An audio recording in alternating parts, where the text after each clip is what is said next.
screen. I'm going to talk about processing slice histology. So I have some code written in MATLAB, which isn't used by that many people, but it works well for me, and so it was decided that I should show the courses in case it's useful for other people. So I'll say that it's still kind of a work in progress, but I'm happy to update it, and I usually respond to GitHub issues pretty quickly. So I'll just talk a little bit about the approach, and then I'll do a very quick demo so you can see what it looks like. And I'll keep an eye on it. Okay, so the goal is to take slice histology and then align it to the Allen Atlas, and then from there do probe alignment. So the location of this code is at my own repository, so I've got the address for that up here. The steps in general are you have an image that looks like this. So this is either a slide of many slices or they're individual slices in some TIFF format usually, or some other thing.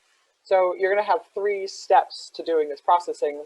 The first one is for every slice, you're going to pick out a part of the CCF atlas that matches the slice. And then with that comes the coordinates with each of these directions within the slice.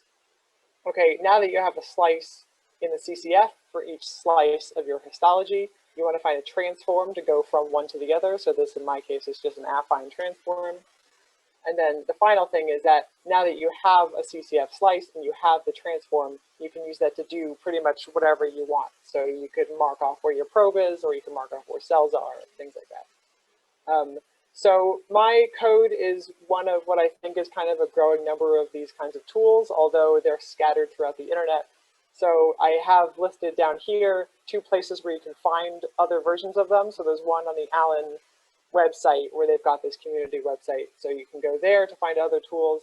There's another user who's trying to compile all the things that do things like this. And so he has made this forum page, which I've linked here. So if you're interested in finding other things or finding Python versions of this, etc., those are 2 places that you can start. Okay, so I'm just going to take you through a kind of very rough demonstration of how my tool works so you have an idea of what it does and when you would want to use it. So all of this, I should say, is commented on the GitHub repository. So this is the homepage for the repository, and then down here are instructions. So the things I'm going to say today are just pretty much exactly what's listed in these instructions here. But again, feel free to start any GitHub issues if you have any questions, or email me if you've got anything specific. Okay, so I'm going to start off in this demo histology pipeline script. So this has all the functions that you would want to use for this purposes. All right, so I'll just take you through each one of these functions and show you what they do. So in the first case, we're going to load the CCF atlas, which I think we've done before in this course. And then we're going to set the paths for where you have your histology image, which I've already done ahead of time. All right, so the first thing we're going to do is we're going to pre-process slide images and then get slice images from that. So what I mean is we're going to have an image which is all of our slices on one slide. So we're going to set the white balance for those, and then we're going to pick the slices off of them.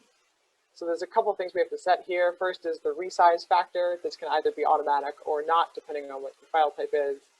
We have another thing, which is to say whether your images are on a slide or individual slices. And then finally, we're going to run this script, which is processing the histology.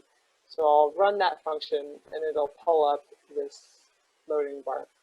All right, so what it's doing now is it's loading in these 2 slides that I have, and on each of these slides is about 6 images each. So the first thing I'm going to do is set the white balance and the colors for all of these things. So I might share my other screen while I'm doing this. Let me switch to this screen over here. Okay, so I run that, and you can see that here are my images of my slides. So they're all concatenated on top of each other. It's first going to ask you if the contrast is okay. So it tries to figure out the contrast automatically, but if it doesn't work, you can hit manual. If you do that, it'll pull up the slider, and you can change that however you want. Then you're going to tell it what color this should be. This is going to be blue. Okay, that's going to do the next color. In this case, I think the contrast is fine, and I know that that should be green. It's going to bring up the next color. This is our probe. I'm going to try to highlight that a little bit better by moving this, and then I'm going to close this and tell it to be red. So I'm going through this all very quickly, but again, this is just to give you a general demo of how this thing works. So feel free to ask questions later. All right, so now it's combined all the colors and done the white balance, and you're going to select which slices you want to do your processing on. So it's going to try to figure out where the slices are.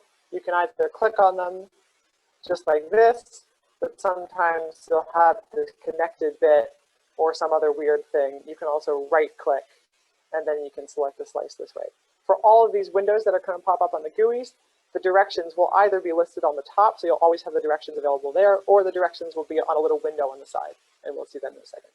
Okay, so in this case, I'll pick this as the only slice I want to process from this guy, and then hit spacebar, and it moves to the next one. And here I'm going to pick these two slices, because nothing else has a probe on it, so I don't really care about those.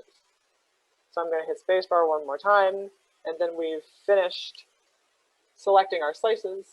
Let me switch back over to this screen. And then it will tell you that the slices have been saved in this particular path.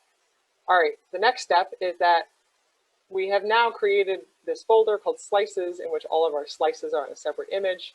We're going to rotate and pad these so that they're all in the same orientation. So in this case, the way I do this is I have you drag a reference line, and then it tries to center this reference line and have it be vertical. So in this case, I'm going to drag it down the midline on each one of my slices, and it's going to pad them all until they're all the same orientation and the same size. So now it's going to give you this window, which is going to show you all of your slices. You can split between them with these numbers here. You can also flip them left and right. So in this case, I know, for example, that this is the right orientation, so that this slice and this slice will flip. So I'm going to flip those. You can also re-change the order of these if you want. All right, so now I've essentially done pre-processing my images. I've taken what used to be a separately colored TIFF file. I've turned them into individual slice images with all the colors combined with good white balance. I've reordered them and I flipped them so that they're all in the proper orientation. So I'll hit escape, and then that saves and quits. So we're finished our pre-processing. That's pretty much all there is to it.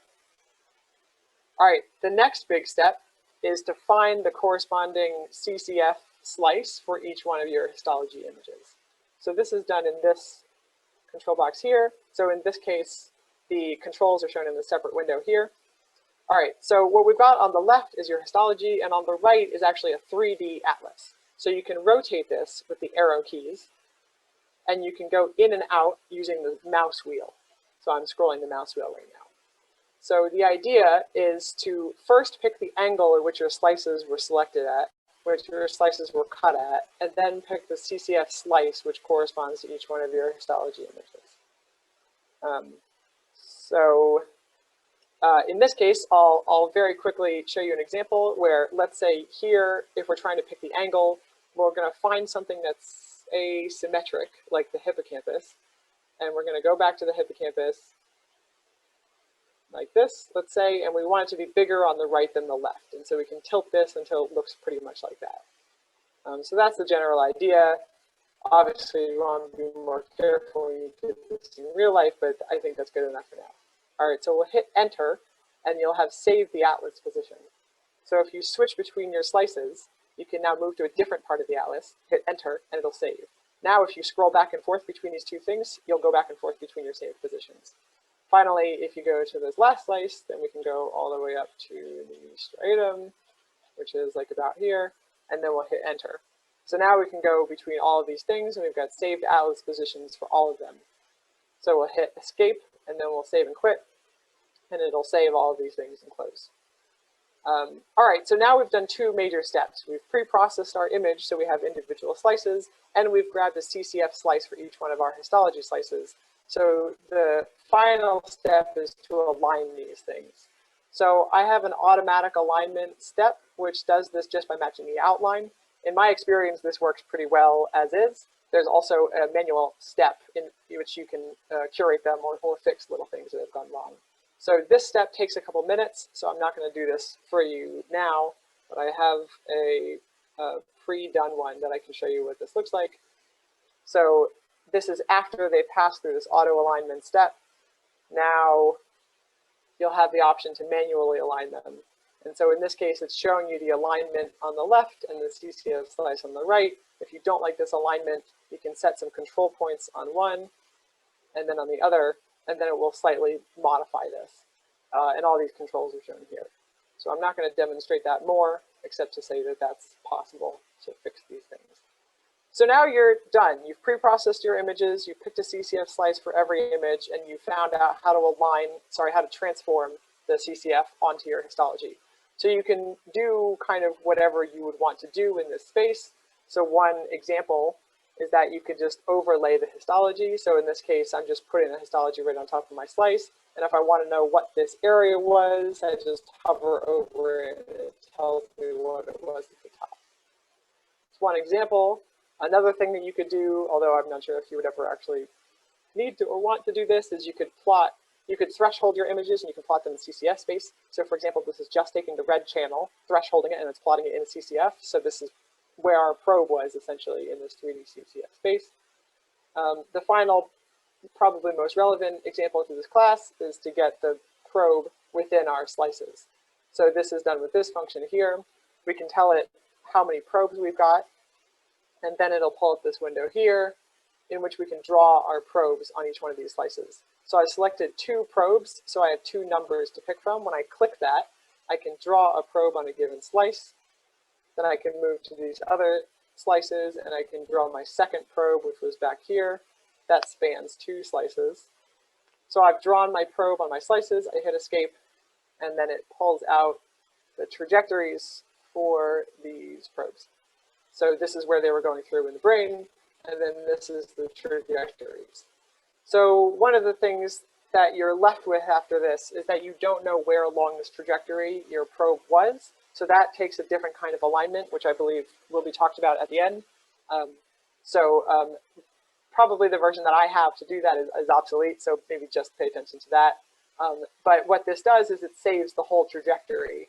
And so then you can go back later and define within this trajectory, this is the depth my probe was. And so from that, you can say what each part of the probe, where each part of the probe was, where a given cell was. Essentially anything you would want to do to transform your data into the CCF, you can do with this data which is saved.